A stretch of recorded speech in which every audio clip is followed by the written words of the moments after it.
အားလုံးပဲမင်္ဂလာပါ Cortex မီချန်နယ်နဲ့ကြိုဆိုပါရစေဒီ series ကတော့ Python for beginner ဆိုတဲ့ series ဖြစ်ပါတယ်ဒီနေ့ဒီဗီဒီယိုမှာကျွန်တော်တို့က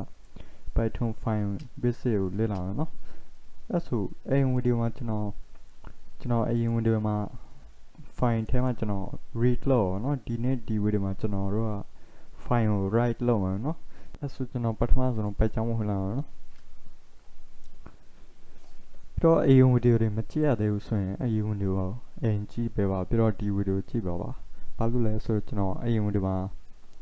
ဒီ write ရဲ့ mode ကိုတင်ပေးထားအောင်နော် file write လုပ်တဲ့နည်းတင်ပေးထားအောင်နော် file ရေးတဲ့နည်းတင်ပေးထားတယ်ပြီးတော့ကျွန်တော်ဒီမှာပွင့်သွားပြီဆိုရင်ကျွန်တော် right click လုပ်မယ် project ထဲမှာ new file လုပ်အောင်နော်အဲကျွန်တော် Python file ပြီးကျွန်တော်ဒီမှာ write ဆိုတော့ write file ဆိုတော့ဥစားလုံးနော်နာမည်ထားလိုက်မယ် write file ဆိုပြီး int write file ဆိုပြီးတော့ enter လုပ်မယ်ဒီကောင်ကိုကျွန်တော်ဖြတ်လိုက်မယ်ကျွန်တော်ဒီ zoom လုပ်လိုက်နော်ပြီးတော့ကျွန်တော်ဒီမှာ variable file open လုပ်မယ် variable တစ်ခုထားမယ်လုပ်မယ် open လုပ်မယ် file ကိုပြီးတော့ကျွန်တော် txt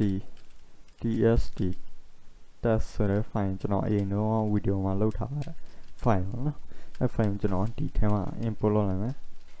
ကျွန်တော်ဒီမှာဘာ mode ထားမလဲဆိုတော့ကျွန်တော် write mode ပါနော်ရေးတဲ့ mode ပေါ့နော်ပြီးကျွန်တော်ဒီမှာ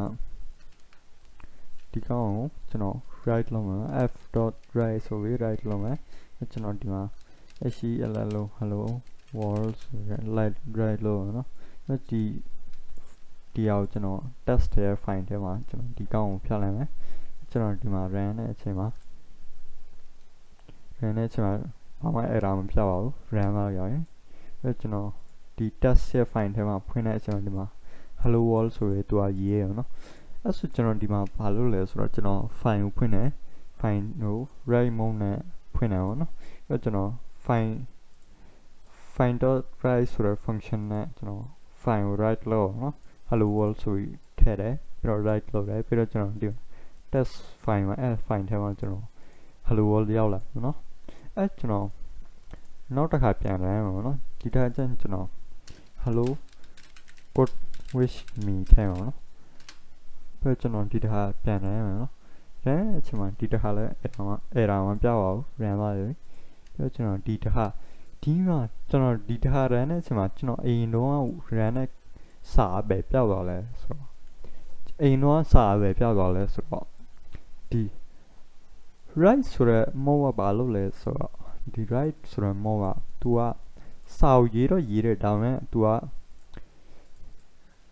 အဲ file ထဲမှာ तू ကစာတစ်ခုရှိရင်အဲစာကို तू ကဖြတ်ပြီးစာအသစ်ရေးလိုက်ရအောင်နော်အဲကျွန်တော်ဒီမှာပြန်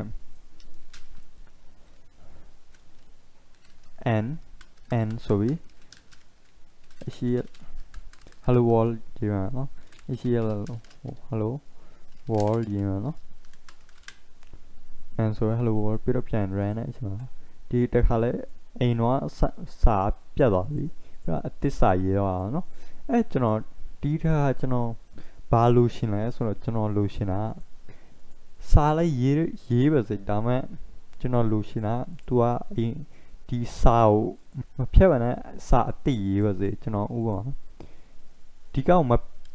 ပြတ်ပါနဲ့ဒီကောင်မပြတ်ပါနဲ့ဒီအနောက်မှာ तू ကစာရေးပါစေရောနော်ကျွန်တော်အဲ့ဒါလို့ရှင်အောင်အဲ့ကျွန်တော် mode တစ်ခုရှိအောင်နော်အဲ့ mode ကိုတောင်းနော်ကျွန်တော်ဥပမာပြမယ်ဒီ a ဆိုတဲ့ mode ရှိအောင်နော်ဒီ a ဆိုတဲ့ mode ကဘာလုပ်လဲဆိုတော့ append mode ပေါ့နော် append ဆိုတာအနောက်မှာထည့်တာပေါ့နော် append ဆိုတာ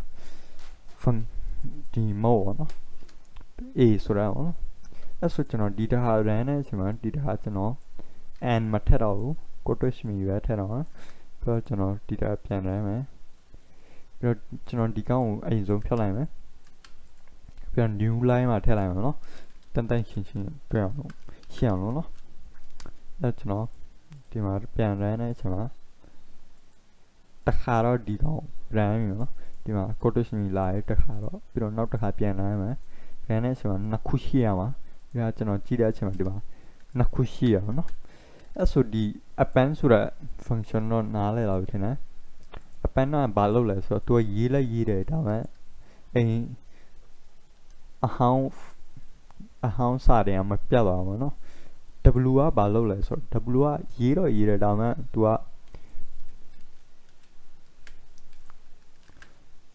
ကအဟောင်းစာတွေကိုဖြတ်ပြီးရေးတယ်เนาะအသစ်စာပဲရေးရကျွန်တော်ဥပမာဒီကောင်ကျွန်တော်အသစ် file load တဲ့အချိန်မှာဒီ W ကိုတောင်းအောင်เนาะကျွန်တော်ဥပမာဒီမှာ file ကျွန်တော်မလုပ်ရသေးဘူးကျွန်တော် test 1ဆိုပြီး file ဒီမှာကျွန်တော်ဒီ project ထဲမှာ test 1ဆိုတဲ့ file မရှိဘူးဒါပေမဲ့ကျွန်တော်ဒီကောင် open လုပ်မယ်ပြီးတော့ write file နဲ့ရေးမယ်ဒီမှာ run တဲ့အချိန်မှာကျွန်တော် run တဲ့အချိန်မှာ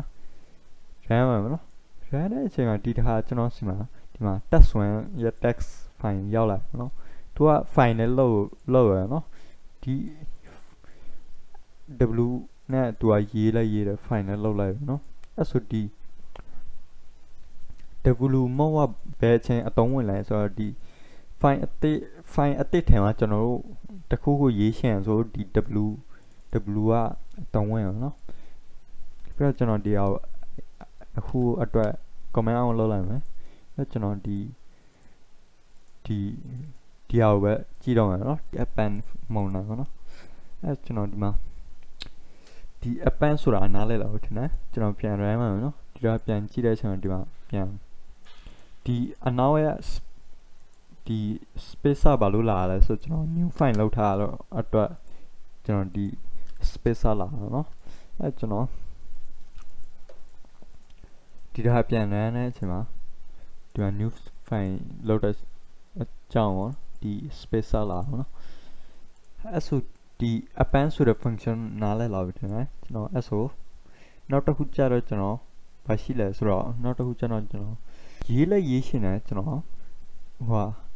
print လဲလုပ်ရှင်ဆိုအဲ့ဆိုကျွန်တော်ဘာသုံးလဲဆိုတော့ plus ဆိုတဲ့ဥစ္စာတောင်းနော် a plus ဆိုတဲ့ဥစ္စာဒီ plus ဆိုတဲ့ဥစ္စာနော်ဒီ plus ဆိုတဲ့ဥစ္စာသူကရေးတယ်ဖတ်နော်အဲ့ကျွန်တော်ဒီတစ်ခါကျရင် print လုပ်မှာနော် read လုပ်မှာကျွန်တော်ဒီကောင် variable တစ်ခုထည့်ပြီး print လုပ်မှာနော်ကျွန်တော် wait ဆိုတဲ့ variable တစ်ခုလုပ်မှာနော်အဲ့ထဲမှာကျွန်တော် file ကို read လုပ်မှာနော်ပြီးတော့ကျွန်တော်အဲ့ file ကို print လုပ်လိုက်မယ် print ပြီးတော့ကျွန်တော်ဒီအောင် run နဲ့အချိန်မှာဒီတဲ့ကျရင်တော့ဘာမှပေါ်သေးဘူးဒါဘာလို့လဲဆိုတော့ကျွန်တော်ရေးပြီးတော့မှကျွန်တော်ဒီကောင် write လုပ်မှာနော်ဒီကောင်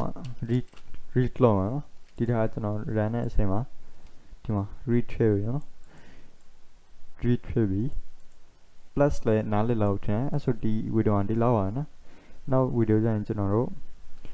Python file ကိုပို့လေးလာမှာနော်ကျေးဇူးတင်ပါနော်